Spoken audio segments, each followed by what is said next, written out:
900 కిలోమీటర్లు మాత్రమే ఉండే గుంటూరుని ఒక డివిజన్గా చేస్తా ఉన్నారు. మాకు ఆ విషయంలో అభ్యంతరం లేదు. అట్లాగే 2200 కిలోమీటర్లతో విజయవాడ గుంతకల్ డివిజన్ పనులు కూడా జరుగుతూ ఉన్నాయి.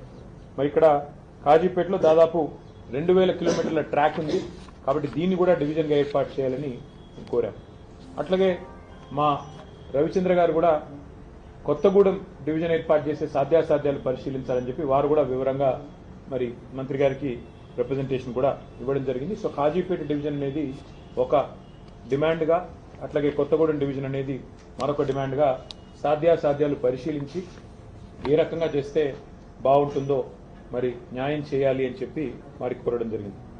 అట్లాగే మీరు హైదరాబాద్ నుంచి కరీంనగర్ దాకా ఉన్న కొత్తపల్లి మనోహరాబాద్ రైల్వే లైన్ ఏదైతే ఉందో పెద్దలు కేసీఆర్ గారు ఆనాడు కేంద్ర మంత్రిగా ఉన్నప్పుడు 2004-05 సంవత్సరంలో ఆ రోజు అప్పటి ప్రధానమంత్రి మన్మోహన్ సింగ్ గారిని ఒప్పించి ఆనాటి కరీంనగర్ పార్లమెంట్ సభ్యుడిగా కేసీఆర్ గారు కొత్తపల్లి, మనోహరాబాద్, సిద్దిపేట, సిరిసిల్ల, వేములవాడ మీదుగా చొప్పదండి నియోజకవర్గం మీదుగా కరీంనగర్కు కలిపే ఈ బ్రాడ్ గేజ్ రైల్వే ప్రాజెక్టును ఆ రోజు మంజూరు చేయించారు దాదాపు 21 సంవత్సరాల కిందట.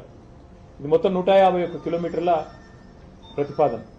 కానీ ఎప్పుడైతే కేసీఆర్ గారు మరి తెలంగాణ ఇవ్వనందుకు నిరసనగా కేంద్ర మంత్రివర్గం నుంచి పక్కకు జరిగారు 2006లో, 2006 నుంచి 2014 వరకు 8 సంవత్సరాలు కాంగ్రెస్ ప్రభుత్వం ఆ ప్రతిపాదనను పూర్తిగా కోల్డ్ స్టోరేజ్లో పెట్టింది, పక్కన పెట్టింది. ఆ తర్వాత తిరిగి మళ్ళీ తెలంగాణ ఏర్పడ్డ తర్వాతనే మళ్ళీ ఇక్కడ కేంద్రంలో బీజేపీ ప్రభుత్వం వచ్చినాక మేము వారిని సంప్రదించి వారికి కొన్ని మరి కీలకమైన నిర్ణయాలు తీసుకోవడం వల్ల ముందుకు కదిలింది. అందులో ఏం చెప్పాము, ఉచితంగా భూసేకరణ మేమే చేసిస్తామని చెప్పి ఆ రోజు రాష్ట్ర ప్రభుత్వ పరంగా మనం ప్రతిపాదించడం జరిగింది. అట్లాగే 3వ వంతు ప్రాజెక్టు నిర్మాణ ఖర్చులో కూడా 3వ వంతు మేము భరిస్తాం, 1/3 కాస్ట్ మేము భరిస్తామని చెప్పాం. ప్రత్యేక ఒప్పందం చేసుకున్నాం. అప్పుడు పనులు 2014 తర్వాత మొదలైనాయి. మరి మొదలైన పనులు మధ్యలో కోవిడ్ వచ్చినా ఇంకా ఇతరత్ర సమస్యలు వచ్చినా మోడీ గవర్నమెంట్ సహకరించకపోయినా మనోహరాబాద్ నుంచి సిద్దిపేట వరకు సుమారు 76 కిలోమీటర్ల వరకు రైల్వే లైన్ పూర్తయింది. పూర్తయి అక్టోబర్ 3, 2023 అంటే మేము దిగిపోకంటే 2 నెలల ముందే ఆ 76 కిలోమీటర్లు పూర్తి చేశాం.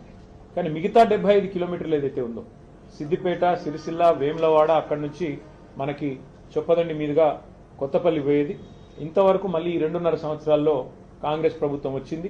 మళ్ళీ ఆ రైల్వే లైను మళ్ళీ ఆగమైపోయే పరిస్థితి ఉంది.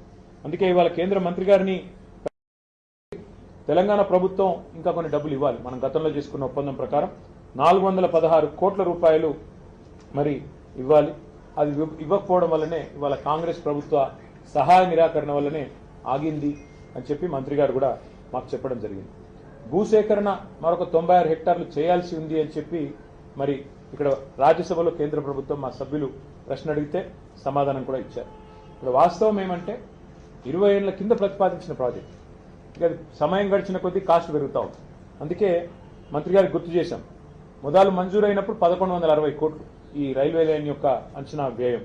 ఈ రోజు అది 2780 కోట్లకు పెరిగింది, అంటే డబల్ కంటే ఎక్కువైంది. ఈ ప్రాజెక్ట్ వల్ల లాభం ఏంటి ఈ రైల్వే లైన్ వల్ల అంటే మధ్యలో టెక్స్టైల్ హబ్గా ఉన్న సిరిసిల్ల, మరి ఒక తిరుపూర్ స్థాయిలో తమిళనాడులో ఎదిగేదానికి ఆస్కారం ఉన్న ప్రాంతం సిరిసిల్ల. వాళ్ళ సిరిసిల్ల నుంచి వస్త్ర ఉత్పత్తులు, అపారెల్ పార్క్ కానీ టెక్స్టైల్ పార్క్ కానీ అక్కడి నుంచి ప్రపంచ విపణిలోకి పోతా ఉన్నాయి, ప్రపంచ మార్కెట్లోకి పోతా ఉన్నాయి. ఇవాళ న్యూయార్క్ దాకా, అమెరికా దాకా కూడా సిరిసిల్లలోని కొన్ని కంపెనీలు తమ తమ టెక్స్టైల్ ఉత్పత్తులను వారు ఎక్స్పోర్ట్ చేస్తూ ఉన్నారు. అట్లాగే పక్కన దక్షిణ కాశీగా పేరుపడ్డ వేములవాడ కూడా అదే సర్క్యూట్లో ఉంది. కాబట్టి రాజరాజేశ్వర స్వామి దేవాలయం అక్కడే ఉంది. లక్షలాది మంది మరి ఆ దేవాలయాన్ని కూడా సందర్శిస్తూ ఉంటారు. అందుకే ఇంతటి ప్రాధాన్యత కలిగిన ఈ లైన్ని మరి వెంటనే ప్రయారిటీ కింద టేకప్ చేయాలని చెప్పి అశ్విని వైష్ణవ్ గారిని, కొంత రాష్ట్ర ప్రభుత్వాన్ని ఒక ముళ్ళుగర్రతో పెట్టి పొడిచినట్టయితే ఏమన్నా కదులుతారేమో, నేను చెప్తే ఎట్లాగూ వారు వినరు, మీరన్నా గట్టిగా మీ డిపార్ట్మెంట్ కాబట్టి చెప్పండి అని చెప్పి వారిని కోరారు. దాంతోపాటు సిరిసిల్ల వేములవాడ రైల్వే స్టేషన్ కూడా అత్యాధునికమైన సౌకర్యాలతో అమృత్ భారత్ స్టేషన్ పథకంలో చేర్చాలని చెప్పి కూడా వారిని కోరారు. దాని తర్వాత ఆ స్టేషన్ నుంచి తంగళ్లపల్లి రైల్వే స్టేషన్ నుంచి నేరుగా మిడ్ మానేర్ రిజర్వాయర్ మీదుగా ఎలాంటి ల్యాండ్ ఎక్విజిషన్ అవసరం లేకుండా ధవళేశ్వరం వద్ద ఎట్లా అయితే ఒక రైల్ కమ్ రోడ్ బ్రిడ్జ్ ఉందో అదే పద్ధతుల్లో ఒక రైల్ కమ్ రోడ్ బ్రిడ్జ్ ని కూడా మంజూరు చేయండి అని చెప్పి గౌరవ మంత్రి గారిని మరి కోరడం కూడా జరిగింది. అట్లాగే ఇవాళ మీరు గమనించినట్టయితే హైదరాబాద్ నుంచి ఇవాళ వరంగల్ మీదుగా మన కాజీపేట జంక్షన్ మీదుగా మనకు ఢిల్లీ రైళ్లన్నీ వస్తూ ఉంటాయి. అట్లా కాకుండా అటు లోడ్ ఎక్కువ పెరిగింది కాబట్టి రేపు కరీంనగర్ నుంచి ఇటు మంచిర్యాల వైపు నుంచి తీసుకొని పోవాలి రైళ్లు అంటే ప్రత్యామ్నాయంగా ఎలక్ట్రిఫికేషన్ జరగాలి. లేన్ ఎలక్ట్రిఫికేషన్, రూట్ ఎలక్ట్రిఫికేషన్ జరగాలి.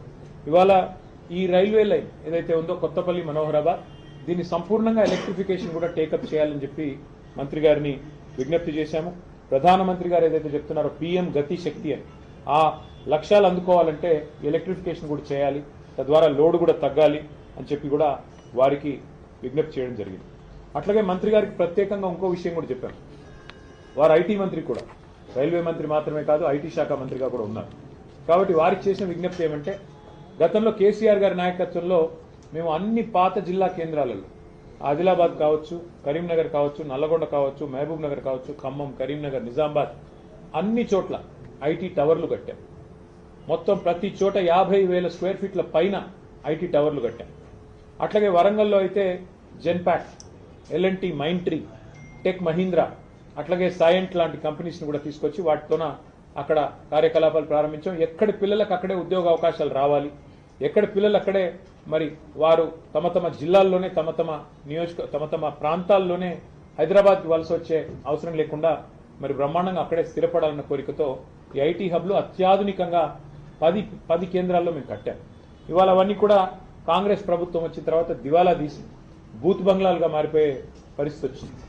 అందుకే ఇవాళ కేంద్ర మంత్రి గారిని ఏం కోరామంటే, ముఖ్యంగా వరంగల్ అనేది హైదరాబాద్ తర్వాత 2వ అతిపెద్ద పట్టణం తెలంగాణలో. 10 లక్షల జనాభా ఉన్న పట్టణం, బ్రహ్మాండంగా పెద్ద ఎత్తున కాలేజీలు, పెద్ద ఎత్తున విద్యార్థులున్న ప్రాంతం వరంగల్. అక్కడ మంత్రి గారిని మేము కోరింది, మీరు మా గతంలో చేసిన పనులన్నీ వారికి వివరించి చెప్పాం, కానీ ఈ 2 ఏళ్లలో ఐటీ గ్రోత్ మందగించింది. ఇది మేము చెప్తున్న మాట కాదు, మేము చేస్తున్న ఆరోపణ కాదు. 9,46,000 ఉద్యోగాలు మేము మా ప్రభుత్వం వైదొలిగిన నాడు హైదరాబాద్, తెలంగాణలో 9,46,000 ఐటీ ఉద్యోగాలు ఉన్నాయి.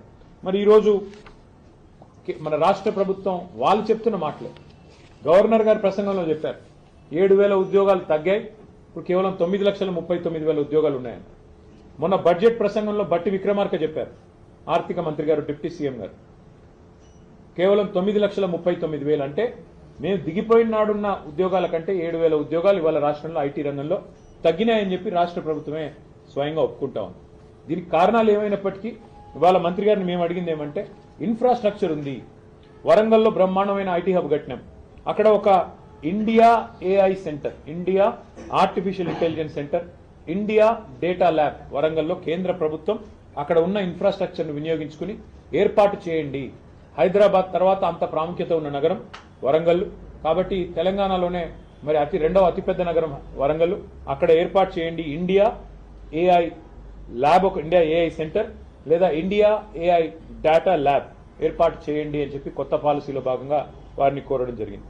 అట్లాగే కరీంనగర్, ఖమ్మం, అక్కడ సైబర్ సెక్యూరిటీకి సంబంధించిన ఒక ఆర్టిఫిషియల్ ఇంటెలిజెన్స్ కేంద్రాన్ని ఏర్పాటు చేయండి, సెంటర్ ఆఫ్ ఎక్సలెన్స్ ఏర్పాటు చేయండి అని వారిని కోరారు. అట్లాగే సెమీ కండక్టర్ డిజైన్ మరియు డీప్ టెక్ రంగాల మీద మరి దృష్టి సారించే విధంగా STPI centre, software technology parks of India సెంటర్లను, centre of excellence, centre for entrepreneurship కూడా ఏర్పాటు చేయండి. మీకు ఇష్టమైన చోట, అది మహబూబ్నగర్ కావచ్చు, నల్లగొండ కావచ్చు, మీకు ఇష్టమైన చోట ఈ 10 ప్రాంతాలు ఉన్నాయి, ఎక్కడ మీకు అనుకూలంగా ఉంటే అక్కడ మీరు దయచేసి ఇది కూడా ఏర్పాటు చేయండి. సో ఒక centre of excellence of STPI on entrepreneurship ఏర్పాటు చేయమని కోరాం. దాంతోపాటు మరి అందుబాటులో ఉన్న ఈ ఐటీ టవర్లలో అన్ని మౌలిక సదుపాయాలు ఉన్నాయి. రాష్ట్రమంతా టీ ఫైబర్ కార్యక్రమాన్ని కూడా మా ప్రభుత్వమే చేసింది. కనెక్టివిటీ రాష్ట్రం అంతటా కూడా ఉంది. కాబట్టి పాలసీ ఫ్రేమ్వర్క్ కూడా సిద్ధంగా ఉంది, ఇన్ఫ్రాస్ట్రక్చర్ సిద్ధంగా ఉంది. ఈ అన్ని నగరాలు, అన్ని పట్టణాలు ఇప్పటికి మా ప్రభుత్వం వచ్చింటే ఉపాధి కేంద్రాలుగా మారే అవకాశం ఉంది. యంగ్స్టర్స్ కి హైదరాబాద్కి, బెంగళూరుకి పోయే అవసరం లేకుండా ఇంకా ఎక్కువ ఐటీ విస్తరణ జరిగేదానికి మా ప్రణాళికలు ఉండినాయి. కానీ ఈ ప్రభుత్వం, కాంగ్రెస్ ప్రభుత్వం పట్టించుకోవట్లేదు. మీరన్నా జోక్యం చేసుకొని వారికి తెలియజెప్పండి. ఈ Tier 2 సిటీస్ అంటే ద్వితీయ శ్రేణి పట్టణాలు, వాటిని మరి పెంచాలి, విస్తరించాలి. ప్రపంచవ్యాప్తంగా ఉన్న ట్రెండ్కు అనుకూలంగా మనం కూడా ఏఐని వినియోగించుకోవాలి, ఆర్టిఫిషియల్ ఇంటెలిజెన్స్ని. అందులో భాగంగానే ఏఐ డేటా ల్యాబ్స్ కానీ, ఏఐ సెంటర్స్ కానీ ఏర్పాటు చేయండి అని చెప్పి మరి కేంద్ర మంత్రి గారికి కొన్ని విలువైన సూచనలు కూడా చేయడం జరిగింది. దాదాపు అన్ని విషయాలు కూడా వారు విన్నారు. మరి విని తప్పకుండా పరిశీలిస్తానని చెప్పి మాటిచ్చారు. మాటిచ్చిన తర్వాత మరి రైల్వే అదేవిధంగా ఐటీ 2 రంగాలకు సంబంధించి కూడా చాలా సావధానంగా అన్ని కూడా వారికి వివరించి చెప్పాము. న్యాయం జరుగుతుంది అని చెప్పి ఆశిస్తాము. Thank you. ఢిల్లీకి వస్తుంది సీఎం రేవంత్ రెడ్డి ఉంటున్నటువంటి సమయంలోనే కేటీఆర్ వస్తున్నారు. ఇద్దరేదో కోఆర్డినేషన్ చేసుకోవడానికి మీటింగ్ పెట్టుకోవడానికి వస్తున్నారని చెప్పి మధ్యాహ్నం ధర్మపురి అరవింద్ కామెంట్. అంటే ఆయన జూబ్లీ హిల్స్ లో ఉంటాడు, నేను కొద్ది దూరంలో ఉంటాను. మాకు ఢిల్లీ దాకా రావాల్సిన అవసరం సీక్రెట్ మీటింగ్. అంటే రేవంత్ రెడ్డి గారు కేసులు పెట్టేది మా మీద, రోజు తెల్లారలేస్తే దాడి చేసేది మా మీద. రేవంత్ రెడ్డి గారికి రహస్య మిత్రులు బీజేపీ వాళ్ళని రాష్ట్రం అందరికీ తెలుసు. ఎందుకు ఇప్పుడు కేంద్ర మంత్రి బండి సంజయ్ గారి కొడుకును 9 రోజులు అరెస్ట్ చేయకుండా కాపాడింది రేవంత్ రెడ్డి గారు అని అందరికీ తెలుసు. కేంద్ర మంత్రి మరి కేంద్ర పథకంలో అమృత్ పథకంలో రేవంత్ రెడ్డి గారి బావమరిది కాంట్రాక్ట్లు ఇచ్చింది ఎవరో అందరికీ తెలుసు. కేంద్ర మంత్రులు ఇక్కడ ఉన్న వాళ్ళందరికీ తెలుసు. అట్లాగే ఇవాళ సింగరేణిలో కుంభకోణం జరుగుతుంటే కూడా అక్కడ సృజన్ రెడ్డి గారి నాయకత్వంలో రేవంత్ రెడ్డి గారి బావమరిది గారి నాయకత్వంలో భారీ కుంభకోణాలు జరుగుతుంటే మేము వచ్చి ఇక్కడ కంప్లైంట్ చేస్తే కూడా కేంద్ర ప్రభుత్వం స్పందించట్లేదని అందరికీ తెలుసు. హైదరాబాద్ సెంట్రల్ యూనివర్సిటీ భూముల మీద మేము ఉద్యమం చేస్తే, పిల్లలు ఉద్యమం చేస్తే అల్టిమేట్ గా సెంట్రల్ ఎంపవర్డ్ కమిటీ మరి సుప్రీంకోర్టు అపాయింట్ చేసిన కమిటీ వచ్చి దీన్ని వెంటనే విచారించండి ఈడీ అని చెప్పారు. ఇంతవరకు మరి అతి లేదు గతి లేదు. ఈడీ దాడులు జరిగితే రాష్ట్రంలో మంత్రుల మీద, పొంగులేటి శ్రీనివాసరెడ్డి మీద 2 ఏళ్ల తర్వాత కూడా ఇంతవరకు కేసు లేదు. కాబట్టి ఎవరికి రహస్య మిత్రులు, ఎవరితో కలిసి ఉన్నారు రాష్ట్ర ప్రజలకి తెలుసు, మీకు తెలుసు. మరి మాకు రేవంత్ రెడ్డి గారిని కలవాల్సిన అవసరం కానీ, రేవంత్ రెడ్డి గారితో సంభాషించాల్సిన అవసరం కానీ మాకు లేదు. రేవంత్ రెడ్డితో తలపడుతున్నాం. ఆయన అరాచకాలని ఇవాళ ఒక మాట చెప్పాలంటే, నిన్న హైకోర్టు చెప్పింది హైడ్రా అనేది 9 తలల విషసర్పం అని చెప్పింది నిన్న హైడ్రా గురించి. ఏది? రాష్ట్ర హైకోర్టు. ఇంతకంటే చెంపపెట్టు ముఖ్యమంత్రికి ఏముంటుందని నాకు అర్థం కాదు, సిగ్గుండాలి. బడాబాబులను మాత్రం వదిలిపెట్టి గరీబోళ్ల ఇండ్ల మీద పడి, బడాబాబులు అంటే ఎవరండి? రాష్ట్ర రెవెన్యూ మంత్రి పొంగులేటి శ్రీనివాసరెడ్డి ఇల్లు చెరువులో ఉంటుంది, దాని హైడ్రా ముట్టదు. రాష్ట్ర ముఖ్యమంత్రి గారి సోదరుడు ఇల్లు ఎఫ్టీఎల్లో ఉంటుంది, దాన్ని హైడ్రా ముట్టదు. రాష్ట్ర మంత్రులు వివేక్ గారు, శాసన మండలి చైర్మన్ సుఖేందర్ రెడ్డి గారు, రాష్ట్రంలో ఇంకా కీలక నేతలు చాలా మంది బిల్డింగ్లన్నీ చెరువుల్లో ఉన్న, షికాల్లో ఉన్న వాటిని మాత్రం హైడ్రా ముట్టదు. ఎవరిని ముడుతుంది హైడ్రా? బీద, బిక్కి, మధ్యతరగతి ప్రజలు. నేను అడుగుతా ఉన్న ముఖ్యమంత్రిని, కబ్జా కోరులు అంటున్నావు, అందరికంటే పెద్ద కబ్జా కోరులే నీ అన్నదమ్ములు కదా.